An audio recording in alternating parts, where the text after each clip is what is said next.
Thank you. Thank you. Yeah, can you hear me? All right. So, kind of changed the title to like the future is Futarchy. And I had like a more profane version at the beginning, but they told me to change it. So, just so you know. Yeah, so let's start with like this quote, right? Decentralized governance has been an incredible success. One of the prominent innovations to come out of the Ethereum community. There's been no grift, hardly any abuse, and decentralized organizations are innovating just as well as centralized, if not better. Who said this? What? Absolutely no one. No one has said this ever. Like, decentralized governance has been a colossal failure. Like, I think this is something that we all, at least in this room, kind of know. And to be completely honest, I was quite a part of the problem. So a little bit about me, I entered the space because of the DAO hack, realized that Bitcoin is kind of like the separation of money and state, and DAOs are the disruption of essentially all power structures. At the time, I was living in China, working for an Israeli tech company. My background is before that is in startups. I was a founder, and then after shutting down the startup, I advised a couple of projects. One of them was called DAO Stack, which was one of the early DAO platforms. And yeah, I was at the founding team of DXDAO, which was one of the biggest DAOs at the time. And more recently, I've joined Collider, which is a venture fund that invests in essentially Ethereum-based project. So yeah, about a year ago, I wrote this article and I called it Grant Theft DAO for obvious reasons. You can find this, it was like pretty popular. I made this awesome meme which kind of like shows the difference between just like ecosystem grants and like more specific and strategic ecosystem support. Wait, there's something, okay, yeah, there. So in this article, I outlined, the misuse and abuse in grants, how like it's just full on bureaucracy without much achievements. And the goal is to kind of like become a lot more strategic and a lot more specific in what you fund. And I think like, there's like a couple of instances here, and I think like there's a text here, Introduction Gaming Catalyst Program. Who remembers this? Like this, oh yeah, I remember you tweeted about this. The Arbitrum team, there was a team that was supposed to get $250 million to accelerate gaming on Arbitrum, and it was just like this whole thing. So yeah. But I think this whole thing, even that article was short of like what the problem is, and I think the problem could be summed with just like this perfect quote from Thomas Sowell.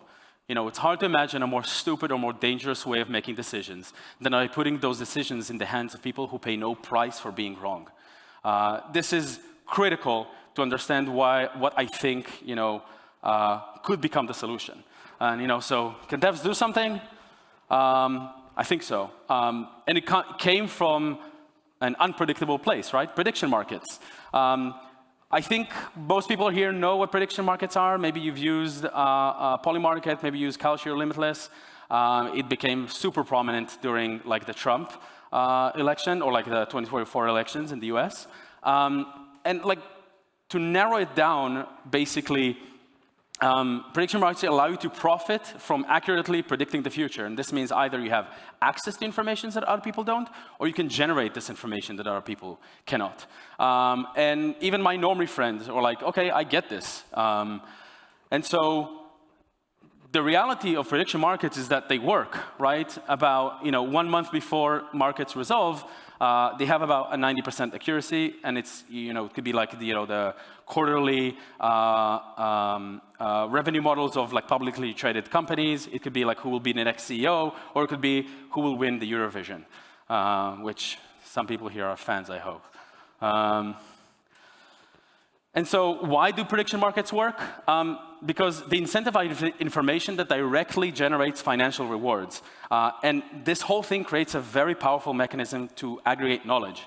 And this is kind of like the same thing of why hacking private information in Web 2, you hack the information, then you have to figure out how to sell it and whatever. And Web3 makes it so much more lucrative because you're hacking and you're getting money directly. So it's kind of, it plays on the same thing of like information is instantly financialized. And so has anyone read The Use of Knowledge in Society? Show of hands. Do people know about this? No? Wow, I thought I would see more hands. By Friedrich Hayek? I actually think like this is one of the most important pieces of literature of like the past 100 years.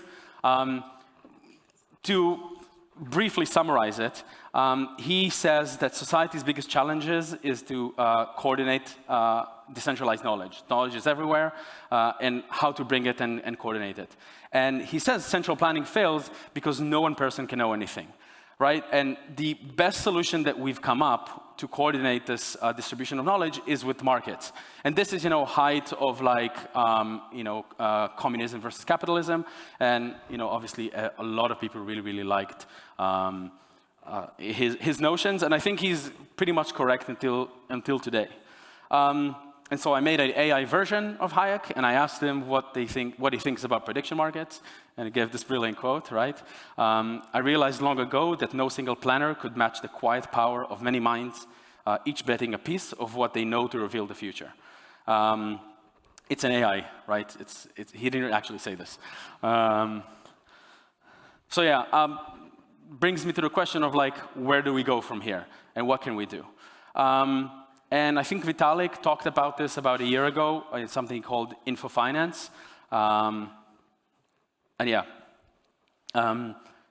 in this article about InfoFinance, he said something interesting. He said, if you can start with the fact that you want to know, and then design a whole system or a whole market to elicit the information from these market participants, like you can structure interesting things.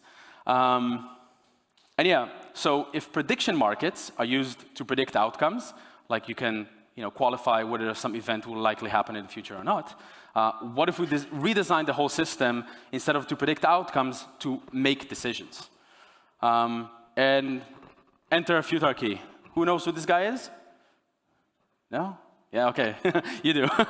Robin Hanson, so he's the guy who kind of like coined the term. It's a combination of future and monarchy. I don't know if it serves it well, actually, but yeah, I'll go over it basically, right? So it was first proposed in the year 2000, and Robin Hanson sort of improved it over the years. And his take was, in general, you vote on your values and you bet on your beliefs. So in how a futuristic government would look like, he said, citizens could vote, like in a democratic way, on what outcomes they want. So they could vote on better health, higher GDP, lower crime. And then prediction markets are used to determine like which policies best achieve those outcomes. So someone says, if hire 100,000 cops and then they will lower crime, and these are the costs for that. And then there's a prediction market, and it could vote for it. And this, by the way, this is all theoretical, right? And then the government could enact the policy that predicted will actually lead to the best result. Again, this is all theoretical, and bringing that into like real life is going to be very complex, but it's being done right now. And there are two kind of like leading implementations. The first one is called MetaDAO, but it's on Solana. No. But they're doing like a pretty interesting thing. It's kind of like a launchpad for projects, and it's governed by funding markets. So basically the way it works is that, kind of like you would have right now in Aragon or in Tally, proposals are raised to the DAO, and the market just speculates if the proposal will improve the token price or decrease the token price, basically. And if the prediction says that the price will go up, then a proposal passes. And if the prediction is that it will be a negative price, the proposal will fail. And kind of the inherent problems here are, something that's called a Keynesian beauty contest. You're not betting on, whether MND token buyback will actually improve the price. You are betting on what you think the crowd will vote on, right? Because you want to be correct. And so that's kind of like one problem. And the other problem is that it's self-referential. Like you use the token to vote for the token price, and that could essentially create problems. The second implementation is called Butter, and like full disclosure, I'm an investor in Butter. I've been like working with them since day one. And yeah, so they've created something that is a bit different. They created something that is called conditional funding markets. So in a broad sense, and I will dive deep into how this kind of works, it says like, will funding an X amount of dollars or something will produce an outcome, which is a set KPI, let's say $10 million of volume. And then there's an open submission for anyone that can propose to achieve this KPI. And the top number of proposals will receive funding. And the interesting thing about this is that the manipulation of this system is quite expensive, and it's also self-defeating, right? I can say, okay, I am Eylon, and I will buy $1 million worth of tokens. I will vote for myself. But if I won't reach the KPI that is set in whatever, a year or whatnot, like I will actually lose all the money that I bet on myself. And we'll get into how this kind of works in a second. This is an experiment that Butter ran with Optimism, where if you can see, like the title here is like, you want to estimate like which project could grow the superchain TVL after 84 days. And this actually resolves in like 2 weeks or so. And this is like, if you receive 100K Optimism tokens, how much could you grow the TVL? And then basically that was the KPI, that was the timeline. And then there was an open market for submissions. And the open, like traders basically predicted who could actually deliver what they said that they will. And after a certain period of time, the top 5 proposals that the most people bet positively on became finalists, and we'll see this in a second. Oh yeah, this should be bigger, but okay. So 450 traders made 6,000 trades, and the top 5 protocols each received 100K each. And as you can see, even now, like this is basically the top 3 out of the 5, so Rocket Pool, Superform, and I think it's Balancer. And you can even buy the coin right now. So let's say Rocket Pool says that they'll be able to increase the TVL by $60 million, and I can buy that for 59 cents on the dollar. And then in 2 weeks, if they are able to reach $60 million, that 51 cent will turn into $1. And if they can't, that 51 cents will turn into 0. Kind of like a prediction market if you're making the correct decision or the incorrect decision. So that's kind of how it works, and I'll leave questions some time for questions at the end. There's a bunch more conditional funding markets that are opening up very soon. Uniswap has said that they're allocating $4.5 million very soon to this. I think, who else? I think they're speaking. Anyway, there's like a series of deployments that will come in the next couple of months. And just to say that this Optimism experiment was just the first one. I want to talk about something that I actually think is critical to everything that I said right now, and it's competition. I think, there's this quote about, necessity is the mother of invention, and this guy, Roger Van Ock, said, but competition is the father. Like, it's something that is, like, critically needed if you want to accelerate innovation. And, the best example for this is the CCCP, USSR versus the US in the space race. We've gone from practically 0 to the moon in 16 years. And it's a prime example of how competition drives like innovation. And that's what this entire thing does. You're competing against other people, so you have to be, at your best and the sharpest. And I think there's an interesting question of like, could this have happened anytime sooner? And I don't think so. I think we are at the moment in time where, protocols are only now maturing to understand their KPI. And the best example for this is like Uniswap and maybe Aave and big L2s. They can say, I am willing to pay an X amount, 100,000 of my tokens, if I can get a certain KPI like, I don't know, volume. The case for Uniswap is the easiest. I'm willing to pay $10 for every $100 of volume. And once that is set, they will always be intent on paying $10 for every $100 of volume, for example, right? And just to say, this is how it kind of works in the internet in general. It's called like return on ad spend, right? I am going to spend $5 of ads to get $10 worth of users. And as long as that cycle works, then they'll continue to do it. So it's the first, like, we're only getting this now. Another thing is that prediction markets are just now entering sort of like the overton window as we spoke. I don't know, I have no friends, I assume you have no friends who know what prediction markets are, who have heard of Polymarket at least. And so it's a thing that people can get used to. And then the third thing is that, DAOs and on-chain governments have, they've just completely failed. I don't know if anyone here has a story of like good governance, but it just doesn't exist. Like, people are always disappointed. So yeah. And I want to say that essentially, like, Ethereum is just a prototype for this. And I think, like, venture funds, public goods, and governments, they all sort of like face these same bottlenecks. There's not enough skin in the game for, like any of these. I think if you've ever dealt with a government official, like, you would know that. And, the bureaucracy is just peaking, right? It's just growing and growing. There's no clawing back bureaucracy. And the feedback loops for these systems is pretty much non-existent. And I'll give you a secret about venture funds, basically. There is this whole thing around management fees.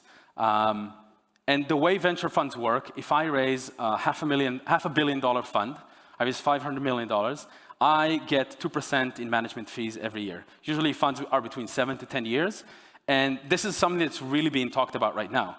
Most venture funds, they don't beat the S&P 500, but I'm still taking that management fees of like, $10 million a year. And I can just like live off of that. And so I think this is something that is prime for disruption. Another thing is like public goods. And the third thing is like governments. When we think about this, I really believe that bureaucracy has peaked in a way. Right? We see that in the US with Doge. We see that even in the EU with like, okay, the EU has just finally woken up to understand that there's way too much bureaucracy, and they're now going to try to figure out ways to whittle down that bureaucracy. And I believe like this, or like some versions of this, right? This is just like the first POC, are going to be the way we make decisions at scale.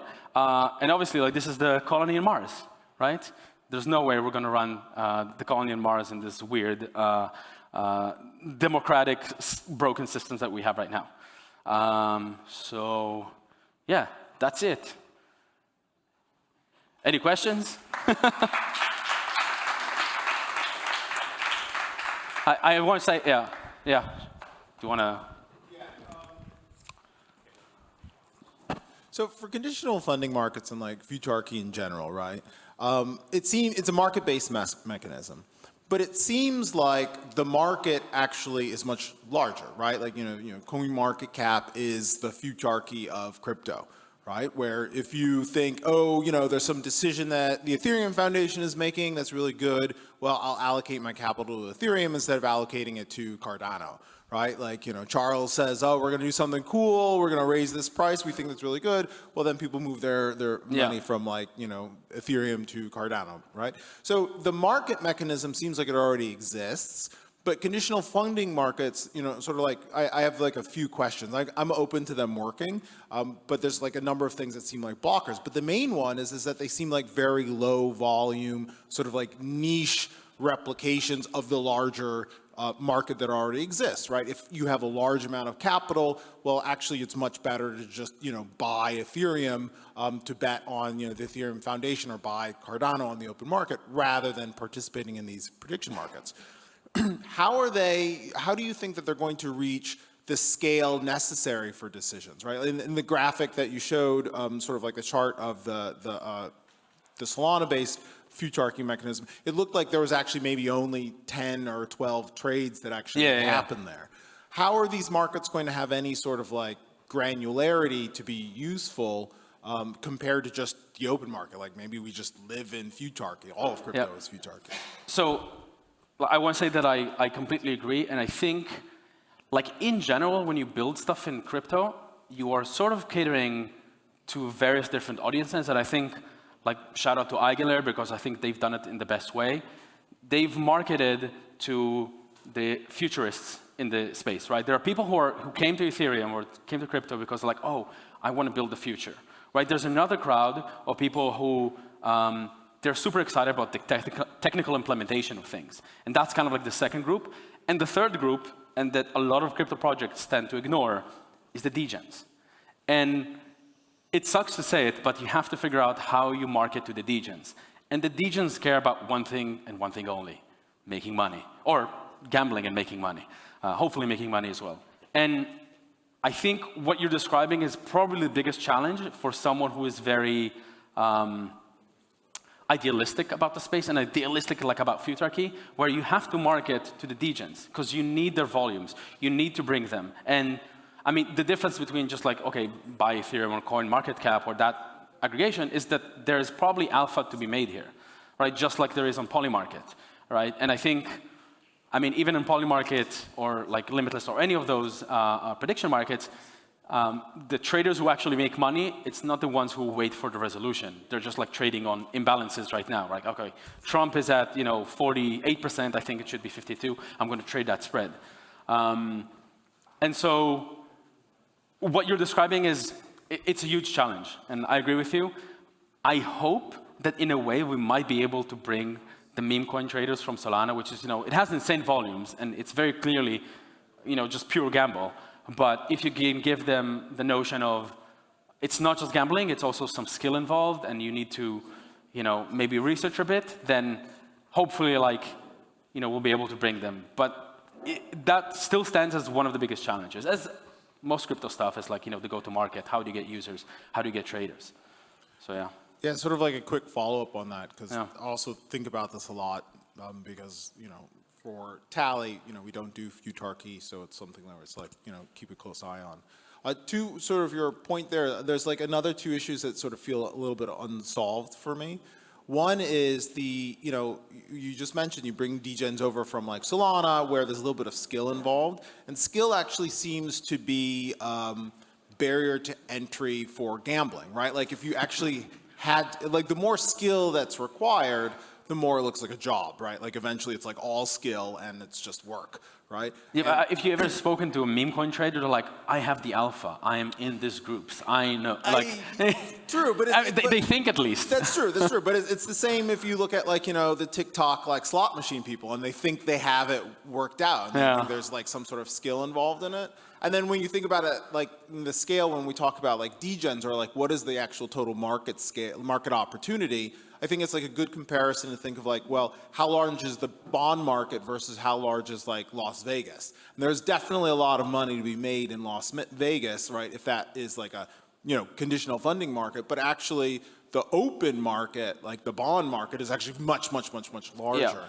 So I just sort of wonder when we think about like when go to governance, right? Like, Anthony's talk earlier, we talked about some of these orgs are re-centralizing, and you look at like, Mark Zeller is de facto decision maker for Aave, but at the same time, Aave is fucking crushing it, right? Yeah. Like they are doing an amazing job. The open market would punish Mark if he wasn't doing a fantastic job. Would it, like, is that not the best, like, Futarchy prediction market already out there compared to, okay, now let's create a new market where we're going to, like, judge, Mark in this, like... I mean, I would agree that centralized control is still probably the best way to execute on things. And the question is, if you want to figure out how to make decentralized decision-making, and at least at scale, I think 99% of the experiments we've just done have proved to be like failures. Yeah. And then you want to elicit the market, you want to make sure that people have like dramatic skin in the game, and it's not just, oh, I hold this token and it could go down. I'm actively going to lose money. Then I think this is probably a better way. And it's just getting started, right? This is the first versions, and I think there's going to be like more implementations in the future. And I think like Uniswap is doing something that is quite different, and yeah. Thanks. Love to talk more later. Yeah. Any more questions? Any more questions? We have about 3-4 minutes. All good. If there's no questions, thank you.